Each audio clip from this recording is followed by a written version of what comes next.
सतपथ के नए विचार के साथ आज मैं आपके सामने पुनः उपस्थित हुआ हूँ।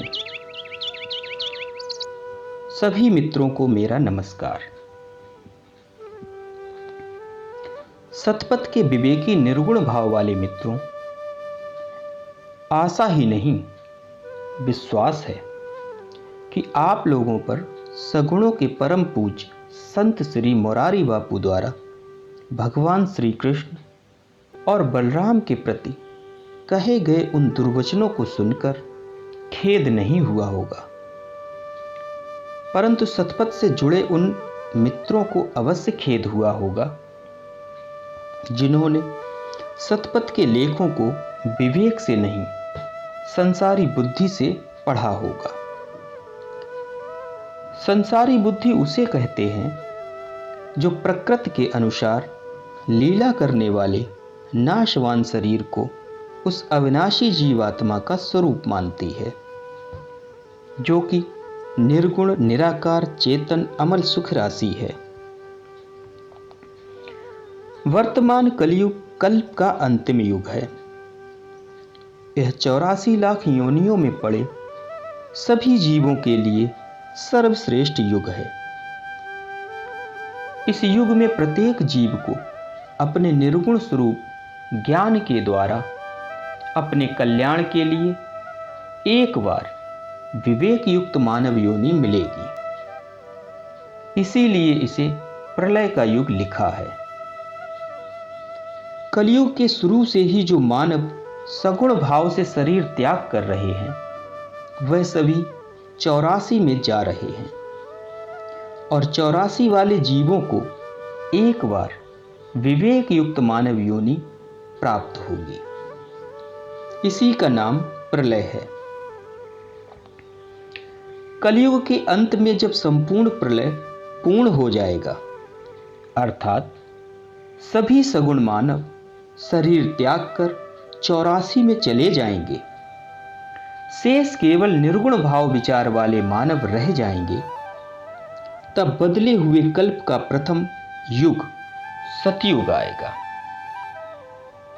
यह क्रम अनादि और अनंत है, ऐसा शास्त्रों का मत है। शेष अपनी अपनी समझ से ही 84 लाख योनियों वाला संसार चल रहा है।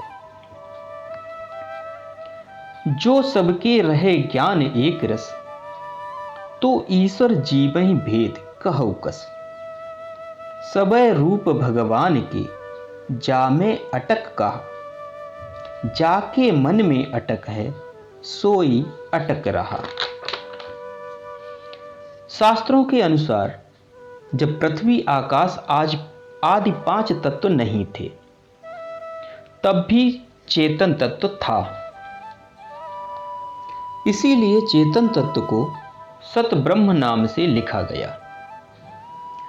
चेतन तत्व कर तत्व और कामना तत्व से रहित था। इसीलिए जब 5 तत्व प्रकट हुए तो उन्हें प्राकृत नाम से लिखा गया। प्राकृत का अर्थ है कि 5 जड़ तत्व स्वयं प्रकट हुए। 5 जड़ तत्व चेतन ब्रह्म की कामना अथवा कर्म से प्रकट नहीं हुए। इससे सिद्ध हो रहा है जड़ तत्व और चेतन तत्व दोनों एक दूसरे से पृथक हैं तथा दोनों ही अकर्ता हैं। शास्त्रों के अनुसार प्रकृति नाम 5 तत्व से प्राकृति नाम वाली 3 जड़ शक्तियां प्रकट हुई। इनमें से एक जड़ शक्ति तमोगुणी है, जिसे यदि चेतन का साथ मिल जाए तो रचना रूपी सृजन कर सकती है। दूसरी रजोगुणी शक्ति है, जो पालन कर सकती है। तीसरी तमोगुणी शक्ति है, जो कि संहार अर्थात सृजन को नष्ट कर सकती है, लेकिन जड़ होने के कारण अकर्ता है। इसके बाद शास्त्रों में कर्ता नाम वाले ईश्वर को अजन्मा लिखा है, अर्थात ईश्वर जन्मा नहीं है, ईश्वर बना है। ईश्वर किस प्रकार से बना है, इस रहस्य को समझना उसके लिए अति कठिन है। जो असत संसारी शब्दों के ज्ञानी बनकर नाशवान शरीर को अविनाशी जीवात्मा का स्वरूप मानने वाली भ्रमित बुद्धि से शास्त्रों को पढ़कर शब्दों के अर्थ कर रहे हैं। शास्त्रों को मानव का विवेक ही समझ सकता है। विवेक वह है जो जड़ और चेतन को, सत और असत को एक दूसरे से पृथक जानता है। कर तत्व और कामना की शक्ति जड़ जीव में थी, जो चेतन का साथ मिलने पर सृष्ट रूप से साकार हुई। जड़ जीव और चेतन ब्रह्म के मिलन से जो कर्ता रूप बना, उसी का नाम ईश्वर है। ईश्वरो सर्वभूतानां अर्थात 84 लाख योनियों वाले सभी जीवों का निराकार स्वरूप ईश्वर है और सभी के साकार शरीर जड़ प्रकृति के नाशवान लीला रूप है। इस रहस्य को सृष्टि के प्रथम युग कृतयुग वाले सभी मानव जानते थे, बाकी योनियों वाले जीव नहीं जानते थे। इसलिए सतयुग का मानव सभी गुणों से रहित निर्गुण भाव में स्थिर था। वह शरीर की लीलाओं को अपना कर्म नहीं मानता था। कृतयुग के लिए लिखा है, शुद्ध सत्व समता विज्ञाना कृत प्रभाव प्रसन्न मन जाना। अर्थात कृतयुग समता मूलक युग था। विषमता उन पशु आदि अज्ञानी जीवों में थी जो अपने सत और सत्य से बने स्वरूप को नहीं जानते थे। शास्त्रों के अनुसार जब सतयुग से त्रेता युग आया, तब सतयुग के सभी मानव त्रेता युग में पहुंचे। यहां पर विशेष समझने वाली बात यह है कि 3 अंशों वाले सगुण जीव और निर्गुण सतचेतन ब्रह्म मिलकर जो एक रूप निराकार ईश्वर बना तथा सृष्ट रूप से साकार हुआ, उस ईश्वर के 3 अंश मन, बुद्धि और अहंकार, यह सगुण हैं और एक अंश चेतन ब्रह्म निर्गुण है। ईश्वर के चारों अंशों की लीला के लिए सृष्टि में 4 युग बने। प्रत्येक युग में ईश्वर ने अपने एक एक अंश की लीला की। ईश्वर रूप सृष्टि के मानव ने कृतयुग में सतचेतन भाव से लीला की, त्रेता युग में सतोगुण भाव से लीला की। उन मानवों ने जिनको 84 के चक्र से निकलकर बड़े भाग्य से विवेक युक्त मानव योनि मिली थी, उन्हीं सगुण मानवों में प्रथम मानव मनु और शतरूपा हुए। इन्हीं को सगुण मानव सृष्टि का जनक माना गया। ईश्वर कृत सृष्टि का मानव स्वयं को अकर्ता मानने वाला निर्गुण था और मनुकृत सृष्टि वाले मानव स्वयं को कर्ता मानने वाले सगुण हुए। इसलिए लिखा है, स्वयं भू मनु और शतरूपा, इनसे भई नर सृष्टि अनूपा। मनु जी महाराज सतोगुणी यज्ञादि कर्म करने वाले मानव थे, इसलिए इनके द्वारा उत्पन्न हुई संतानों में सतोगुणी अधिक थे, कुछ रजोगुणी थे और कुछ तमोगुणी थे। त्रेता युग के लिए लिखा है, सत्य बहुत कछु रज रति कर्मा, सब विध सुख त्रेता के धर्मा। 4 युग वाले कल्प के दूसरे युग में तीनों प्रकार के सगुण उत्पन्न हो गए। इसीलिए दूसरे युग का नाम त्रेता लिखा गया। त्रेता युग के अंत काल से पहले जब सगुण मानवों का बहुमत हुआ और सतगुणी निर्गुण मानवों का उपहास होने लगा। तब ईश्वर ने अपने संत स्वरूप निर्गुण मानवों की सहायता के लिए सतोगुण की 12 कलाओं का एक अंशावतार लिया, जिसका नाम राम है। राम ईश्वर का पूर्ण अवतार नहीं है, कृष्ण भी ईश्वर का पूर्ण अवतार नहीं है।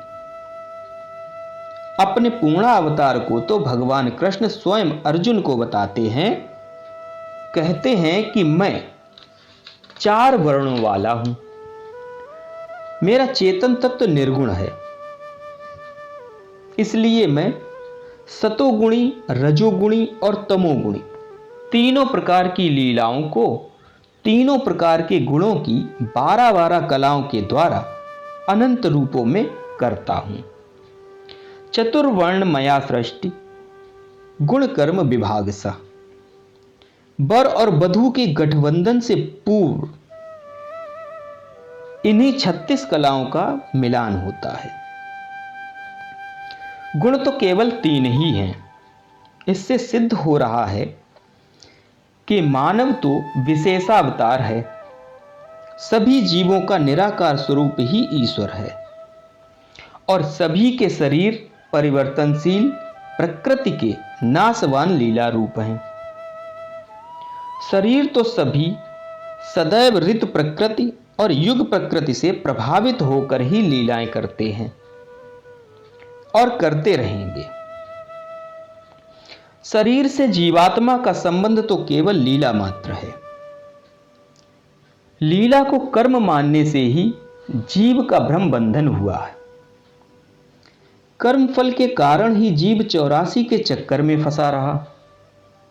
अब उसे बड़े भाग से विवेक युक्त मानव योनि मिली है। अब यदि उसे इसी मानव योनि में स्वविवेक के द्वारा अपने निर्गुण स्वरूप का ज्ञान हो जाए तो वह कर्म फल के भ्रम बंधन से मुक्त होकर सदैव मानव योनि को ही प्राप्त होता रहेगा। यही जीव का कल्याण है। इसी कल्याण के लिए उसे मानव योनि मिली है। बाकी तो चेतन ब्रह्म उसके साथ है। ब्रह्म जीव इव सहज सनेहु। ब्रह्म और जीव मिलकर जो बना वह ईश्वर उसका स्वरूप है। तभी तो लिखा है, ईश्वर अंश जीव अविनाशी, चेतन अमल सहज सुख राशि।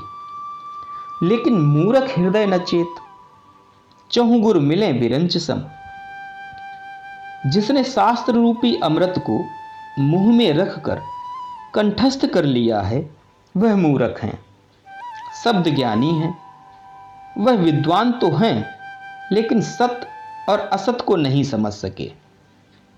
वह सभी मूर्ख ही हैं जो सतोगुण प्रधान त्रेता युग के धर्म कर्म का उपदेश उस कलयुग में दे रहे हैं जो तमोगुण प्रधान युग है।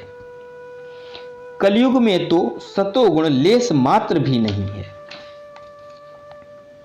जो दिखाई दे रहा है वह सब दंभ है। कलयुग के लिए लिखा है, तामस बहुत रजोगुण थोड़ा, कल प्रभाव विरोध चहु ओरा।